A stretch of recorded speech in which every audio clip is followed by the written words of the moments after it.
आज का दिवस हम सब के लिए बहुत प्रेरणाओं का दिवस है। बाबा के प्यार में मगन होने का दिवस है और आप सभी भी पूरी श्रद्धा, भावना, लगन के साथ पहुँचते हो। मैं देखती हूँ कारने अकारने किसी भाई बहन का कुछ मिस भी हो तो आज के दिन को वो मिस नहीं करते हैं। इतना तो बाप दादा से सबका प्यार है।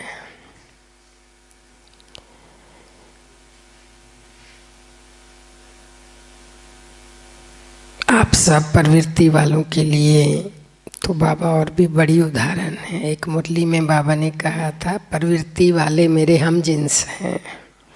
याद है किसी को वो मुरली की लाइन? तो बाबा ने एक बार कुछ समय पहले जो बोला,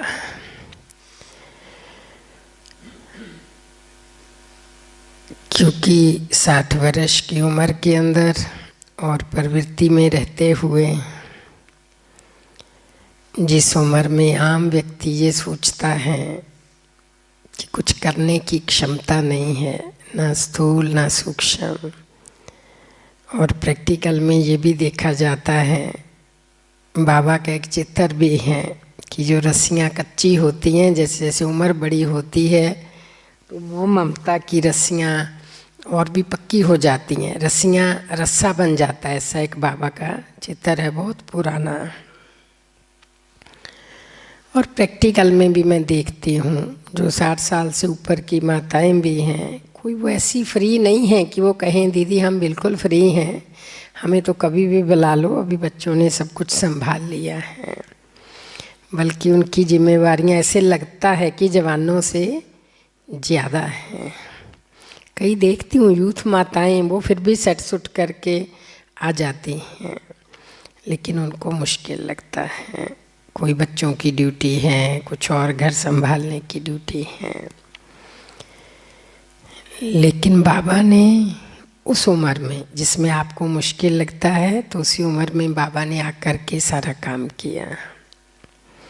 इसके बदले में एक प्रश्न आप सबके मन में ज़रूर आता है कि उनके तन में तो भगवान आ गए थे, हमारे तन में भी अगर भगवान आ जाए तो हम भी कर दें, है ना ऐसा प्रश्न? लेकिन इसमें एक बहुत डीप प्रश्न में से प्रश्न आता है कि बाबा के तन में शिव बाबा क्यों आए? ये आम लोगों के मन में भी प्रश्न है।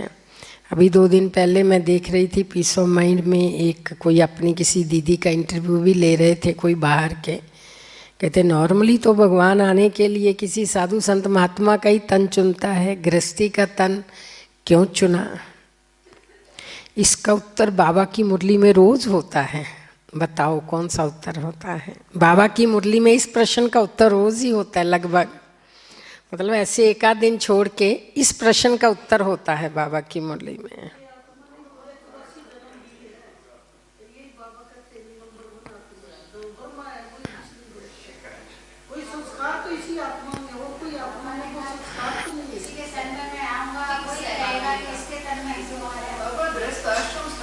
किसी के तन में भी आऊं तो भी लोगों का प्रश्न होएगा, लेकिन बाबा का जो मैं समझ रही हूँ उत्तर वो बता रही हूँ। पता क्या है, ये प्रश्न तो वैसे जो ब्रह्मा विष्णु बनता है, ये है वो है, ये तो बातें हम ब्राह्मणों के लिए हैं, ये आम पब्लिक एक्सेप्ट नहीं करती। क्वेश्चन तो पब्लिक का है ना। तो उसमें बाबा की मुरली में क्या उत्तर है? बाबा का सबसे अच्छा उत्तर होता है, किसी के लिए कोई डिमार्केशन नहीं। गृहस्थी में रहने वाला सेंटर पे रहने वालों से ऊंच पद पा सकता है, आता है या नहीं अक्सर? तो इसका मतलब अगर साधु सन्यासी से ज़्यादा गुण एक गृहस्थी में है, समझो जैसे ब्रह्मा बाबा में थे, तो सच्चा सन्यासी कौन, सच्चा साधु कौन? अब ये दुनिया नहीं जानती। एक भगमा या सफ़ेद चोला पहनने वाला ही तो साधु नहीं हो सकता ना। साधु माना जिसकी साधु वृत्तियाँ हैं, जिसके संस्कार हैं, जिसका स्वभाव है, जिसके संकल्प हैं, जिसके कर्म हैं, वो साधु हैं। अब हम सब ने तो प्रैक्टिकल में अभी गीत में भी सुना ना, बाबा का जीवन क्या था, बाबा ने कैसे एक सेकंड में डिटैच होके दिखाया। इतना साधु सन्यासी भी डिटैच नहीं हो पाते। हमने वैसे ही सिंपल बात कर रहे हैं। हमारे पास भी जैसे वो आए थे साधु सन्यासी, उनके बहू बेटे का बार बार फोन आ रहा था, ये मेरा पोता नहीं मेरे बिना रहता। अब एक सन्यासी कहे मेरा पोता नहीं मेरे बिना रहता, कैसा लगता है सुनने में। वैसे मतलब एक सिंपल बात कर रहे हैं कि एक प्रैक्टिकल जीवन बाबा का जो हम सबने प्रैक्टिकल में देखा, भले साकार में नहीं देखा, लेकिन इतनी दादी दीदियाँ जिन्होंने साकार में बाबा का जीवन देखा और उन्होंने आंखों देखा हाल हम सबको सुनाया। बाबा कैसे डिटैच, कैसे बाबा ने बच्चों से ये कहा कि ये मुझे इस तरह करना है सफल, कैसे बच्चों ने साथ दिया, ये भी बाबा का एक तप था। और बाबा में जैसे ही शिव बाबा ने प्रवेश किया, जब हम बाबा का पहले का गृहस्थ जीवन, व्यापारिक जीवन को पढ़ते हैं तो बाबा का एक बहुत बड़ा स्टेटस था। राजे महाराजाएं बाबा को नमस्कार करते थे। बाबा जाते थे तो राजाएं अपनी कुर्सी छोड़ के खड़े हो जाते थे और वो कहते थे कि इस कुर्सी पे वास्तव में आपको होना चाहिए। ये बाबा को बोलते थे अज्ञान काल में, जब बाबा के तन में शिव बाबा नहीं आए थे। तो जैसे वो एक कहावत है ना, होनहार विरवान के होत चीकने पात। तो बाबा का जो प्रैक्टिकल जीवन था ना, वो इस चीज़ की परछाई फेंकता था कि ये कोई विशेष आत्मा है। लेकिन जैसे ही ब्रह्मा बाबा में शिव बाबा ने प्रवेश किया, सबसे पहली क्वालिटी बाबा में कैसे आई, बाबा एकदम कितने निर्मांचित हो गए। जो बाबा के अंतिम शब्द थे ना, निराकारी, निरंकारी, निर्विकारी, एकदम बाबा का जीवन इतना सरल हो गया। महलों में रहने वाले और फिर झोंपड़ी में रहना शुरू कर दिया। प्रैक्टिकल में जितने भवन बने बच्चों के लिए, बाबा एक साधारण कमरे में रहे, साधारण खाना, साधारण रहना, सब कुछ फिजिकल साधारण हो गया। लेकिन यहाँ से इतना स्पेशल हो गया कि वो सोने पे सुहागा हो गया, जो बाबा का पहला जीवन था। अच्छा, जो सारे इतनी रिस्पेक्ट करते थे वो विरोध में खड़े हो गए। अगर फिजिकल लेवल पे देखें तो बाबा का सम्मान शुरुआत में संसार की नज़रों में घटा, लेकिन फिर बाबा के तप का जैसे जैसे उन लोगों को आभास होता गया, बाबा से साक्षात्कार होने लगे, तो बाबा का सम्मान फिर हजारों गुना बढ़ा। लेकिन बाद में बढ़ा। बाबा ने प्रैक्टिकल में वो निरहंकारिता अपने प्रैक्टिकल जीवन से दिखा कर के बच्चों को सिखाया। अब जब हम सन्यासी की बात करते हैं, किसी साधु की बात करते हैं, कोई जब साधु बनता है तो सच में देखो कि उनके जीवन में निरहंकारिता बढ़ती है या क्या बढ़ता है, वो हम प्रैक्टिकल में जानते हैं।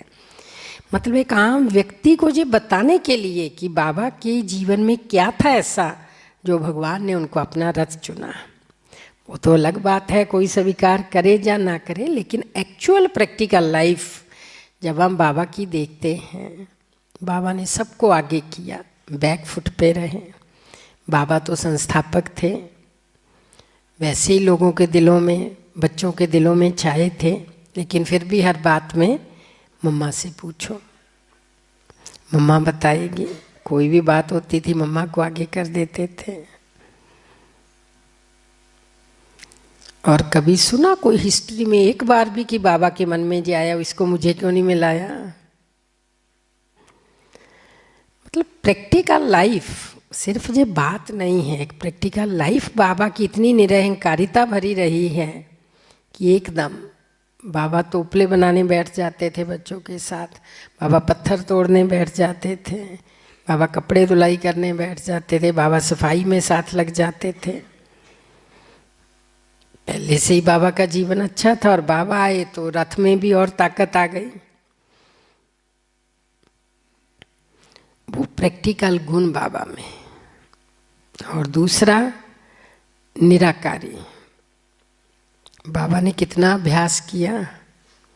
रोज हम बात करते हैं ना, बाबा लिख लिख करके अभ्यास करते थे। यशोदा भी आत्मा है, नारायण भी आत्मा है, फलां भी आत्मा है। जितनों को भी बाबा जानते थे, जो परिवार के सदस्य थे।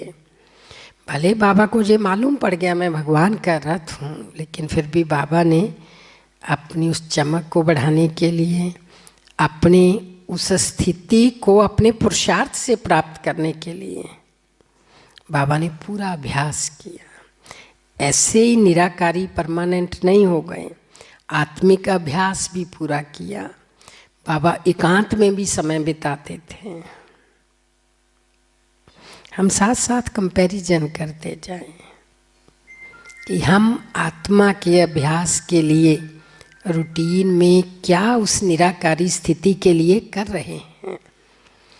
ऐसा नहीं कि आप थोड़ी देर बैठे योग में, हाँ मुझे निराकार स्थिति का अनुभव हुआ, मैं पहुंच गई थी परम धाम में, तो पहुंच भी गए 24 घंटे में 24 मिनट, तो कौन सा हमने कोई तीर मार दिया। चलते फिरते प्रैक्टिकल जीवन में मेरी निराकारी स्थिति कितनी रहती है, आत्मिक अभ्यास कितना है, आत्मिक दृष्टि कितनी है, चलते फिरते कितना जे भान रहता है कि नहीं ये भी एक आत्मा है। देखो इसकी आत्मा कैसे चमक रही है माथे में, एक बहुत विशेष आत्मा है, इसमें ये भी क्वालिटी है, इसमें ये भी क्वालिटी है। ये है वास्तव में निराकारी स्थिति। जब चलते फिरते हमें ये अभ्यास हो जाए। आज की मुरली में भी बाबा ने कहा ना, कर्म और योग इकट्ठा हो जाए तो ये सच्चे कर्म योगी हैं। कर्म करते हुए जब कर्म के साथ साथ योग की स्थिति हो। बाबा ने बहुत बार कहा योगी से भी बड़े हैं कर्म योगी। जब चलते फिरते ये अभ्यास हो जाए, जब तक हम इस तन में हैं तब तक हम परमानेंट तो डिटैच बॉडी से उस रूप में तो नहीं हो सकते ना। अब गाड़ी भी मान लो कोई चला रहे हैं, गाड़ी को ठीक है ब्रेक भी लगाते हैं, मोड़ भी काटते हैं, स्पीड भी बढ़ाते घटाते हैं, पर ब्रेक लगा के आप कितनी देर खड़ी कर सकते हो। जिसको मोड़ना आ गया ना वो ज़्यादा महत्वपूर्ण माना जाता है गाड़ी को, इधर उधर कुछ भी करना हो तो। इसीलिए मन के संकल्पों को भी एकदम स्टॉप करना, ब्रेक लगाना माना एकदम स्टॉप करना हो सकता है, लेकिन स्टॉप बहुत समय नहीं रह सकता है, क्योंकि हम सब प्रैक्टिकल जीवन में खा रहे हैं, सो रहे हैं, जी रहे हैं, चल रहे हैं, फिर रहे हैं, नहा धो रहे हैं। तो स्टॉप तो आप बैठ के ही कर सकते हो, भी आप बैठे हो थोड़ी देर स्टॉप कर दिए। कारोबार करते कारोबार का संकल्प भी आएगा। कारोबार करते बुद्धि की तार अगर बाबा से जुड़ी हुई है कि बाबा से शक्तियाँ आ रही हैं, बाबा की शक्ति से कितना हम बहुत जैसे एक बाबा के उस प्यार में डूब करके इस काम को कर रहे हैं, ये भी बाबा की सेवार्थ है। बाबा कहते हैं ना, आप ऑफिस में हो, आप घर में हो, आप दुकान पर हो, क्या समझो ये भी सेवा स्थान है। बाबा ने मुझे सेवा के लिए बिठाया, सिर्फ ब्रह्मा कुमारी सेंटर ही सेवा स्थान है ऐसा नहीं है। यहाँ पर भी बाबा के बच्चे बैठे हैं, वो सारे सेवा स्थान हैं, क्योंकि वहाँ बैठ कर तुम सेवा कर सकते हो। सेवा स्थान माना जहाँ बैठ कर के सेवा हो सके, वो सेवा स्थान है। वहाँ बैठे जो भी आपके संपर्क में आए, वैसे तो बाबा कहते हैं तुम्हारे वाइब्रेशन ऐसे हों कि उसको खुद लगे कि आप क्या करते हो। आप में बड़े प्योर वाइब्रेशन हैं, आप में बड़ी वो पवित्रता की खुशबू आ रही हैं, आप में वो शांति के वाइब्रेशन आ रहे हैं। जो उनको फील हो वो खुद पूछें। चलो खुद ना पूछें तो हम उनको खुद बता सकते हैं। तो बाबा तो कहते हैं ना, उनको संदेश अगर आप कहीं भी बैठे देते हो तो समझो आप सेवा स्थान पर हो, आप सेवा कर रहे हो, आप भाग्य बना रहे हो। और उस आत्मा को भी देखते मरे चले, ये भी एक आत्मा है, ये भी शिव बाबा का बच्चा है, अब इसको बाबा का परिचय देना है, इसको बाबा से मिलाना है, मेरा ये एक सपना है, मेरा ये एक संकल्प है। मतलब कितना गहरा हम किसी आत्मा को देखते ये संकल्प चलाते हैं।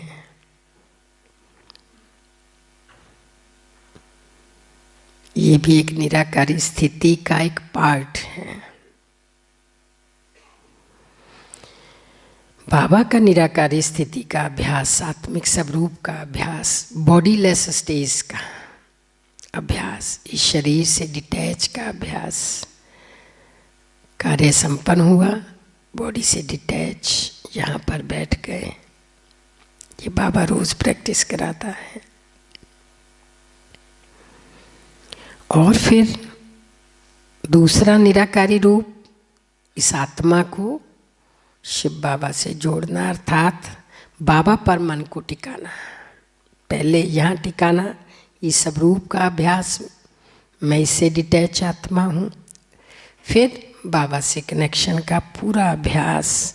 बाबा के साथ हम कितना समय रहते हैं मैक्सिमम, उस 20 रूप स्थिति में।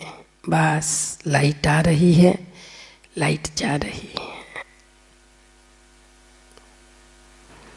और तीसरा निर्विकारी। बाबा ने जी कल परसों शायद एक व्यक्ति इशारे में था कि बाबा बाल ब्रह्मचारी थे। एक तो बाबा ने उस बात को वैसे एक्सप्लेन किया कि बाल ब्रह्मचारी मतलब जब से हम बाबा के बालक बन गए उस दिन से हमारा जीवन पवित्र है, तो हम भगवान की नज़रों में बाल ब्रह्मचारी हैं। दूसरा संसारिक दृष्टि में से तो जो शादी नहीं करते, पवित्र जीवन जीते हैं बचपन से ही, तो उसको कहते हैं ये बाल ब्रह्मचारी है, इसने शादी नहीं की हुई। संसार की परिभाषा तो इतनी सीमित है बाल ब्रह्मचारी की, लेकिन बाबा की परिभाषा बिल्कुल डिफरेंट है। जो ब्रह्मा बाबा की निर्विकारिता की बात है। तो बाबा ने कहा भी ब्रह्मचारी कहो या ब्रह्माचारी कहो, बाबा के जीवन की निर्विकारिता, वो ब्रह्मचर्या तो चलो कोई बड़ी बात ही नहीं है बाबा या बाबा के बच्चों के लिए, लेकिन जो रोज बाबा हमें पवित्रता की परिभाषा बताते हैं, बाबा ने उस दिन भी व्यक्ति इशारे में किया। ब्रह्मचारी माना इतने संकल्प पवित्र, ब्रह्मचारी माना सबके लिए शुभ भावनाएं, ब्रह्मचारी मतलब सबके लिए हृदय में ढेर सारा प्यार, कोई नेगेटिविटी नहीं, कोई वेस्ट नहीं, हर बच्चे का कल्याण हो, सबका भला हो, सब सुख पाए, इस बच्चे को आगे बढ़ाना है।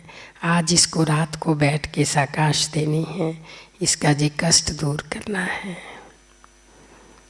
कोई संशय है उसको मिटाना है। ये सारी परिभाषा निर्विकारिता का एक पार्ट है।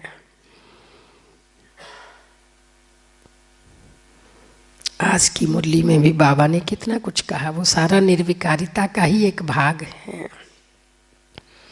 क्यों, क्या, कैसे, तो बहुत दूर की बात है। बाबा ने क्या कहा आज, हैरानी भी नहीं होनी चाहिए, आश्चर्य भी नहीं। नथिंग न्यू तुम्हारी फाइनल स्टेज, कुछ भी हुआ फुल स्टॉप, नथिंग न्यू, कल पहले भी हुआ था, कोई प्रॉब्लम नहीं। सुबह भी हम दादियों की उदाहरण की बात कर रहे थे। आज की मुरली को अगर हम उठा कर के उस पर बात करते हैं, जैसे हमने संडे को पेपर भी रखा है, अनाउंस किया है, संडे को मुरली क्लास के तुरंत बाद 7:30 से 8:30 पेपर रहेगा। 7:30, 7:20-25 तक मुरली चलेगी, फिर 5 मिनट का ब्रेक देंगे किसी को फ्रेश होने, फिर 7:30 से 8:30 पेपर रहेगा आज की मुरली का। और बाबा ने आज की मुरली में क्या कहा, कौन सा तुम्हारा पेपर है?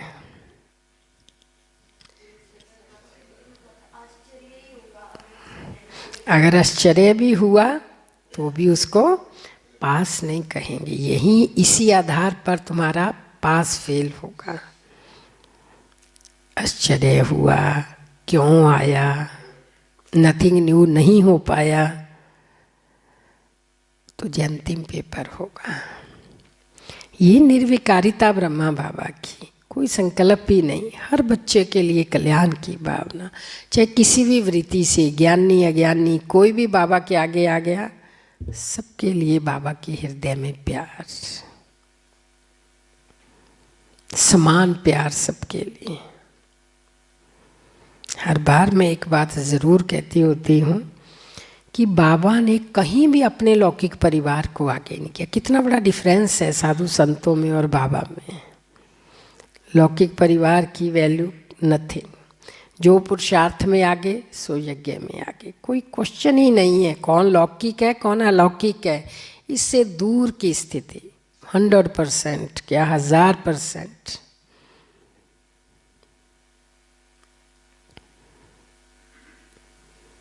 भगवान ने रथ चुना तो आप सोचो कैसे बाबा ने पूरे विश्व में से ब्रह्मा बाबा को ढूंढा। मतलब कभी कभी वैसे मन में बड़ी खुशी से ये संकल्प चलता है कि देखो तभी तो भगवान है, पूरे विश्व में से एक आत्मा को ढूंढा कि ये सबसे टॉप की आत्मा है, इसके रथ को उपयोग किया जा सकता है।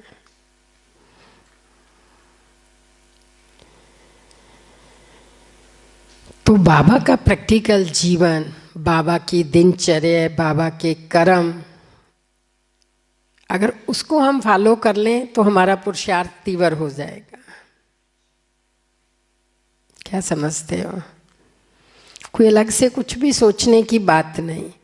बाबा कैसे सोते थे, बाबा कैसे उठते थे, बाबा क्या सोचते थे, बाबा कैसे चलते थे पब्लिक के साथ, बाबा कैसे चलते थे बच्चों के साथ, बाबा कितने बजे उठते थे, बाबा कितने बजे सोते थे, जो कुछ भी बाबा ने किया हम बस वो करते चले। जो बाबा की दिनचर्या थी, जो बाबा के कर्म थे, जो बाबा के संकल्प थे, वो करते चलो तो हमारा पुरुषार्थ तीव्र हो जाएगा। फुट स्टेप जिसको बाबा कहता है, केवल उस पर चलना है।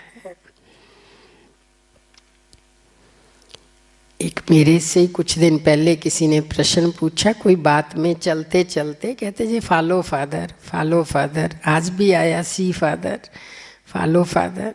कहते भाई ब्रह्मा को ही फॉलो करने को क्यों कहते हैं, शिव बाबा को ही फॉलो कर लो। मैं क्या, शिव बाबा का तो शरीर ही नहीं है, उसको कैसे फॉलो करेंगे?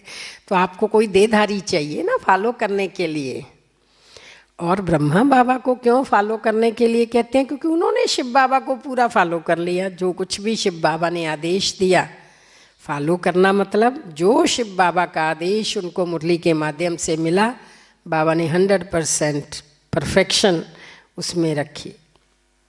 कोई मार्जिन नहीं है संपन्नता में। इसलिए बाबा कहता है फॉलो फादर, सी फादर। आज भी बाबा ने क्या कहा, किसी भी देहधारी को देखेंगे तो कोई कमी रह सकती है पुरुषार्थ में। आबाद और बर्बाद भले कहा, लेकिन हम एक रॉयल शब्दों में उसकी बात कर रहे हैं। भी देहधारियों में देखेंगे तो कोई ना कोई कमी कमजोरी बहुत माइक्रो लेवल पे हो सकती है, वो चीज़ हमें डीमोरलाइज कर सकती है। इसलिए हमें एक बाबा को ही देखना है और बाबा को ही फॉलो करना है। किसी भी देहधारी के चक्कर में हमको नहीं पड़ना है। इसलिए बाबा बार बार हमें पक्का कराता है कि तुम्हें ब्रह्मा बाप को ही फॉलो करना है। प्रैक्टिकल में आप दूसरी मुख्य बात देखिए, पहले जो सम्मान था, फिर कितना विरोध, और विरोध के बाद भी एक बार भी बाबा को ये संकल्प नहीं चला कि मेरा क्या जीवन था और आज कैसे लोग मेरे विरोधी हो गए। निश्चय का बल, बाबा ने 2 दिन पहले कहा, निश्चय तुम्हारी फाउंडेशन है, निश्चय है तो विजय है। अब निश्चय का मतलब हम खाली ये लेते हैं कि हमें बाबा में तो पूरा निश्चय, शिव बाबा है, ब्रह्मा बाबा है, वो जो कह रहे हैं वो ठीक कह रहे हैं, हम भले कर पाएँ या ना कर पाएँ। हम बस निश्चय को इस तरह नापते हैं, नहीं, ये हमें तो निश्चय है, पर बाबा निश्चय को इस तरह नहीं नापते। निश्चय का मतलब होता है बस आंखें बंद करके करना, जो बाबा ने कह दिया वो करना, तब कहते हैं निश्चय है। अगर जो माँ बाप कहें बच्चे करें ही नहीं, फिर वो कहे मुझे माँ बाप में निश्चय है। तो इसलिए निश्चय का फाउंडेशन स्ट्रॉन्ग। कोई कितनी परीक्षाएं आए, कुछ भी हो, लेकिन निश्चय पक्का। आज 18 जनवरी के दिवस पर सबको आज की मुरली के बेस पे इस पर काम करना है। हम जो संडे को पेपर भी लेंगे तो साथ में एक ग्रुप बनाने को बाबा ने 2-3 बार कह दिया है कि भाई तीव्र पुरुषार्थियों का ग्रुप बनाओ। कई बार बनाने की कोशिश भी की है, लेकिन कोई भी कह देता है मेरा भी नाम लिख दो। अब इस तरह नाम नहीं लिखा जाएगा। अब एक्चुअल जो प्रैक्टिकल लेवल पे करेंगे, डेली का एक मुख्य चार्ट होगा जिसमें क्यों, क्या, कैसे, हैरानी, जो आज की मुरली के बेस पे कि आज 24 घंटे में कोई भी बात को सुनते बोलते क्यों, क्या मन में आया, इसको ऐसा नहीं करना चाहिए, ये आया, कोई बात सुन के हैरानी हुई, वो चार्ट में लिखना है। आज की मुरली के बेस का चार्ट बनेगा, जिस चार्ट को हमको लिख के डेली का चार्ट सबमिट करना है। बिल्कुल सच्चा चार्ट, एकदम सच्चा चार्ट। अपने आप से कोई चीटिंग नहीं करनी है किसी भी लेवल पे। जिसकी इच्छा है सच में फॉलो फादर, सी फादर, बाप समान बनने की, तो अभी वो समय चल रहा है जबकि हम अपने पर अटेंशन दें। आज की मुरली को आपने इस जनवरी मास के जो बचे हुए 13 दिन हैं, 19, 20, 21 लेके 31 जनवरी तक, इस 13 दिन में रोज़ आपको ये मुरली पढ़नी है, कम से कम भी 3 बार। आप जब इसको पढ़ेंगे आपको नई नई बातें सामने आएंगी। पढ़ते पढ़ते खिसक जाता है। और एक एक बात को बहुत ईमानदारी से नोट करना है, मेरी स्थिति क्या है। आज की मुरली से मैंने सुबह जब सुना रही थी तो 13 क्वेश्चन निकाले थे हमने। वो तो चलो सिंपल वे में जो मेरे मन में भाव आया, मैं सुबह पीछे बैठी बैठी ही लिख रही थी, उन क्वेश्चंस को मन में भाव आया एक कागज़ पे लिख लिया और आप लोगों को कहा। लेकिन उसकी हर लाइन में खुद के लिए क्वेश्चन है। बाबा ने पूछा, उन्नति को पा रहे हो, आगे बढ़ रहे हो, वहीं के वहीं ठहर तो नहीं गए हो। बहुत सारी बातें बाबा ने पूछी। एक तो ये कि इसमें से कौन सी बात मेरे जीवन में है, कौन सी नहीं है।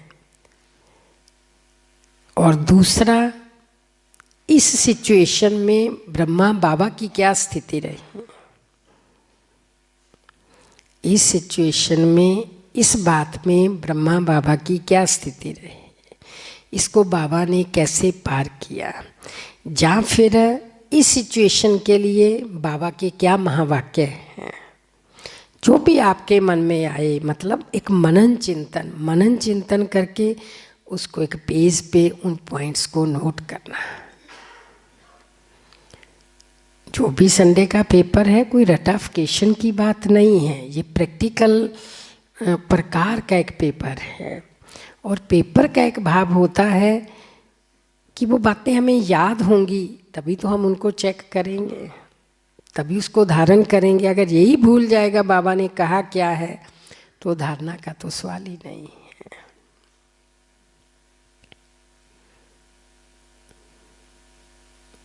बाबा ने 14 तारीख की मुरली में एक बात और कही थी, 14 में था या किसी और में था, जो मेरे मन में दिन भर चलता रहता है जी चिंतन, मैं वो बातें आपसे शेयर कर रही हूँ। बाबा ने कहा था शुरू में तपस्या कैसे की हमारी दादी दीदियों ने। हमारी उत्तरा दीदी बता रहे थे एक बार, चंडीगढ़ वाले, वो भी हरगोविंदपुर से निकले उधर अमृतसर के पास, तो उन्होंने बताया कि हम माँ बेटी जाते थे, सारे विरोध करते थे, तो किसी ने कहा जी सुबह सुबह निकलती हैं तब तो कोई नहीं होता, इनको रास्ते में घेरेंगे, ऐसा करेंगे। फिर भी वो घर से निकले, फिर वो घर से निकले। और बाबा ने जो कहा ना कि लाइट का साक्षात्कार होता था, उनको शरीर दिखाई नहीं देता था, तो वो भी जो प्लानिंग वाले भी खड़े थे और वो भी निकले, उनको उनसे लाइट का साक्षात्कार हुआ। शरीर उनका दिखाई ही नहीं दिया, वो कब रास्ता पार गए, वो मूंझ गए जो खड़े थे। ऐसे बहुत दादी दीदियों के अनुभव हैं। सच में फिर कंपैरिजन करके अपने आप से पूछा जाता है कि मेरी क्या स्थिति है।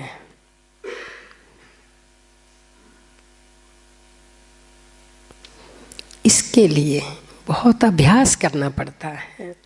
ब्रह्मा बाबा ने बहुत अभ्यास किया, बाबा की स्थिति ऐसे ही नहीं बन गई।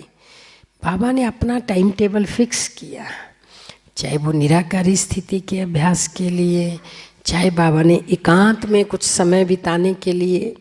भले हमें कर्मयोगी भी बनना है, लेकिन हमारा पूरे 24 घंटे का कुछ समय ज़रूर एकांत में बीतना चाहिए। भले आपको बाहर एकांत नहीं मिलता तो आप अपने कमरे में एकांत रखो, लेकिन बाबा के साथ बैठो। एकांत माना बाबा के साथ बैठना, बाकी सब देहधारियों से एकांत।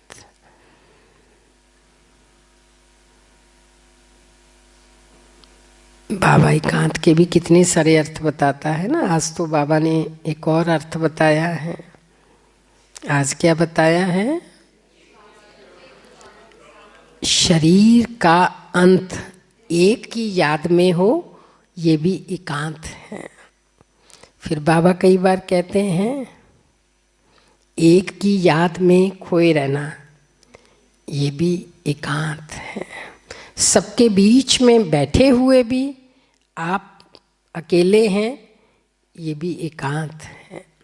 तो अलग अलग प्रकार का एकांत हमें अनुभव, हर चीज़ को, जिस स्थिति का बाबा वर्णन करे मुरली में, हमें उस हर स्थिति को ज़रूर अभ्यास करना है।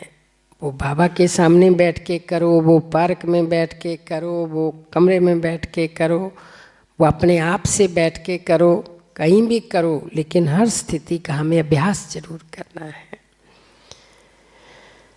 आप बाबा के जीवन को पलटाने वाली कहानी को बार बार पढ़ो, उस किताब को। उसमें बाबा ने बताया है कि मैंने कैसे कैसे अभ्यास किए।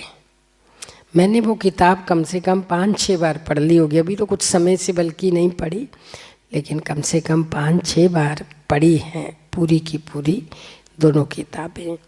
तो पढ़नी चाहिए बारी बारी। उसमें पता चलता है कि बाबा ने और दादियों ने कैसे कैसे पुरुषार्थ किया, क्या क्या सहन किया, और उसके बाद कैसे निखर करके आए। इस स्टेज तक पहुंचने को ऐसे ही नहीं पहुंचा जाता, अपने पर काम करना पड़ता है, अपने पर मेहनत करनी पड़ती है, समय देना पड़ता है, खुद को भी और दूसरों को भी। आज भी बाबा ने कहा तुमको प्रजा भी बनानी है, तुमको वारिस भी बनाने हैं, तभी तो राजा बनेंगे ना। राजा पर कितनी बड़ी जिम्मेवारी होती है। बाबा कहते मेरा एक एक बच्चा राजा है, तुम्हारे पर बहुत बड़ी जिम्मेवारी है, इसलिए तुम्हें प्रजा बनानी भी है और फिर प्रजा का ख्याल भी रखना है। वारिस बनाने भी हैं, फिर वारिसों का ख्याल भी रखना है। बहुत बड़ी जिम्मेवारी है। हम सहज तरीके से नहीं बैठ सकते, सहज जीवन नहीं जी सकते हैं। ब्रह्मा कुमार कुमारी माना बहुत जिम्मेवारी का। और बाबा ने बहुत बार कहा है संगम युग पर जिसने जिम्मेवारी नहीं उठाई उसको बाबा भविष्य की जिम्मेवारी नहीं देंगे। वो सारा अभ्यास हमें संगम युग पर करना है।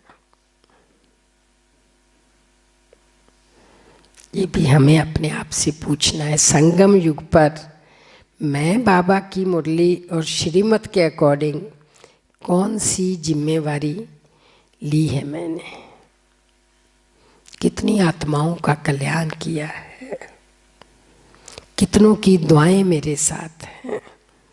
आज हम सब क्यों बाबा बाबा करते हैं, कैसे प्यार से हम सारे बैठ के दिन मना रहे हैं। हमें पता है ये सब कुछ बाबा ने हमारे लिए किया। और सबसे बड़ा डिफरेंस संसारिक साधु संतों से,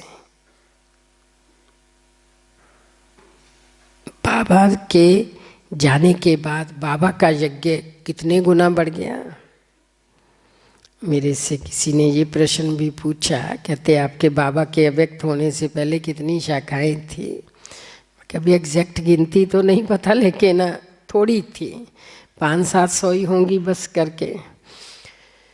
क्योंकि सिरसा का जो सर्टिफिकेट नंबर है वो 788 है, और ये बाबा के अव्यक्त होने के बाद का सर्टिफिकेट है।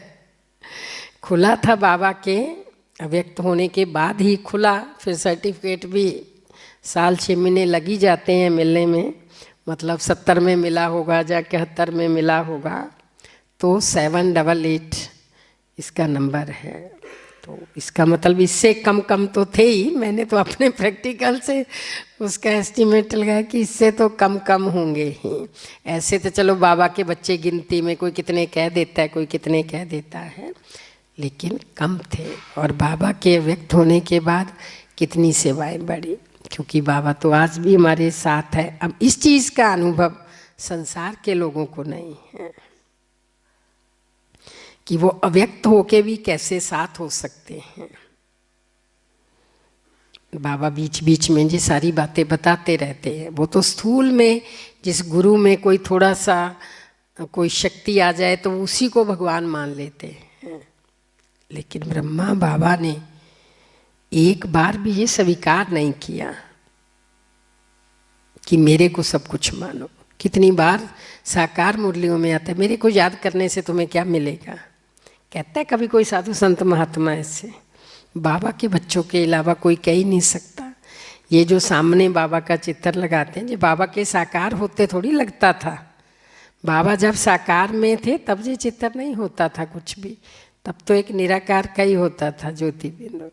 ये तो बाबा जब संपूर्ण हो गए और बाप दादा एक हो गए, तब ये चित्र दादियों ने कह लो अपनी भावनाओं से बाप दादा के इकट्ठा होने के बाद लगाना शुरू किया। जब बाबा व्यक्त हो गए 24 घंटे इकट्ठे हैं, उससे पहले तो बाबा अलाउ ही नहीं करते थे फोटो लगाना। बाबा कहते थे नहीं, ये फोटो लगाना अलाउड नहीं है। मतलब सिस्टम का ही एक पार्ट बाबा ने नहीं बनने दिया। मतलब एक साकार तन में रहते बाबा की इच्छाओं पर इतना ज़्यादा रूलिंग थी कि खुद के लिए कुछ है ही नहीं है। खुद का नामाचार हो, खुद को कोई मान दे, खुद को कोई ध्यान करे, नथिंग। बाबा ने एकदम बाबा डाउन लेवल पे आए। तो बाबा के जो कदम हम सुनते भी आ रहे हैं, तो वास्तव में वो कदम बाबा के कर्म हैं। बाबा के कर्म ही हमारे लिए कदम है, हमारे लिए पुरुषार्थ है, हमारे लिए प्रेरणाएं हैं, प्रैक्टिकल जीवन। वही बाबा हम सब बच्चों से चाहते हैं कि आपका प्रैक्टिकल जीवन औरों के लिए प्रेरणा स्रोत बन जाए। आपको बार बार मुख से कहना ना पड़े कि ये नहीं, ये हमारा बाबा ये कहता है, हमारा बाबा। आपका जीवन बोले कि आपका बाबा क्या कहता है। अगर हम चाहते हैं बाबा को विश्व में प्रत्यक्ष करना, तो हम अपने प्रैक्टिकल जीवन से, अपने कर्म से, अपने व्यवहार से, अपने बोल से दुनिया को दिखाएं कि हमें भगवान मिला है। वो खुद पूछें आप में इतनी शांति कैसे है, आपके बोल में इतनी मिठास कैसे है। आज ही बाबा ने कहा ना, कोई बहुत मीठा बोले, देवता बड़े नामी ग्रामी हैं, कोई बहुत मीठा बोले तो भी कहते हैं ये तो देवता जैसा है। इसकी चलन देवताओं जैसी है, इसके बोलों की मिठास देवताओं जैसी है, इसके कर्म देवताओं जैसे हैं। तो वो प्रैक्टिकल जीवन का संकल्प हम सबको आज जरूर करना है। अब तक जैसा भी जीवन बिताया, लेकिन अभी सारे काम हम 63 जन्मों से करते आ रहे हैं। बिल्कुल डिटैच हो जाओ, कौन क्या कर रहा है, कौन क्या बोल रहा है, किसका पुरुषार्थ कैसे है, किसी का थोड़ा हो ज़्यादा हो, हमें तो एक बाबा को देखना है, बाबा को फॉलो करना है, बाबा के पद चिन्हों पर चलना है, बाबा के फुट स्टेप पर फुट रखना है। बस एक ही संकल्प है, दाएं बाएं हमको देखना नहीं है। ये सारी बातें बाबा ने आज की मुरली में, मैं ये सोच रही थी उस मुरली को पढ़ते पढ़ते, सुबह पहले भी पढ़ी, फिर आकर के क्लास में सुनाई, ऐसे लगा जैसे सारी मुरलियों का सार आज की मुरली में बाबा ने इकट्ठा करके हम सबके सामने परोस दिया है।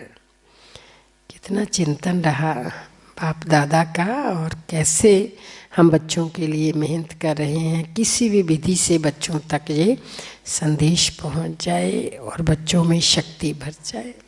तो बाबा की जो आश है, क्या बाबा ने आज आश बताई जो हमको पूरी करनी है?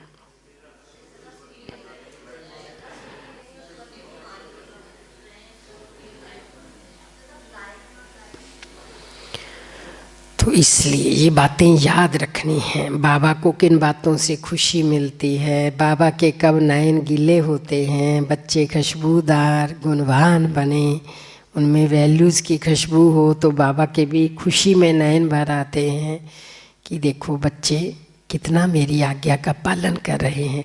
ये सीन हम इमर्ज करते रहें बीच में, फील करो कभी बाबा के सामने बैठे हैं और आप बहुत गर्व से कहो कि बाबा आप जैसा चाहते हो मैं कर रही हूँ, मैं कर रहा हूँ, और फिर फील करो देखो मेरा उत्तर सुन के बाबा के नयन गीले हो गए। कैसे बाबा कहता है बच्चे मैं तुम पर कुर्बान हूँ, मैं तुमसे खुश हूँ। बाबा की आवाज़ सुनो, लेकिन ये आवाज़ यूँ नहीं सुनी जाती। प्रैक्टिकल जीवन होगा तो सुनाई देगा, नहीं तो फिर अंतरात्मा से क्या होगा? नहीं, अभी ऐसा तो नहीं है। भले हम दूसरे के सामने ना बोलें लेकिन अंतरात्मा जरूर बोलते हैं।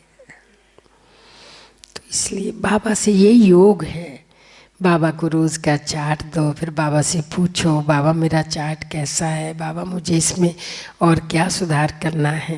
पहले बाबा को बताओ, फिर बाबा का रिस्पॉन्स सुनो, बाबा का उत्तर सुनो, और फिर देखो बाबा क्या कहते हैं। खुद को भी पता ही होता है अपने पुरुषार्थ से कि बाबा का जवाब कैसा होगा। तो ऐसे खुल करके बाबा के सामने बैठ के बाबा से बात करो। तो इसलिए अभी हम सब बाबा को याद करेंगे, 12 बजे का रिकॉर्ड बजेगा, और अभी प्यारे बाप दादा को भोग लगाएंगे। विशेष तौर पर आप बिल्कुल सामने फील करो कि आज बाबा साकार में हमारे सन्मुख है।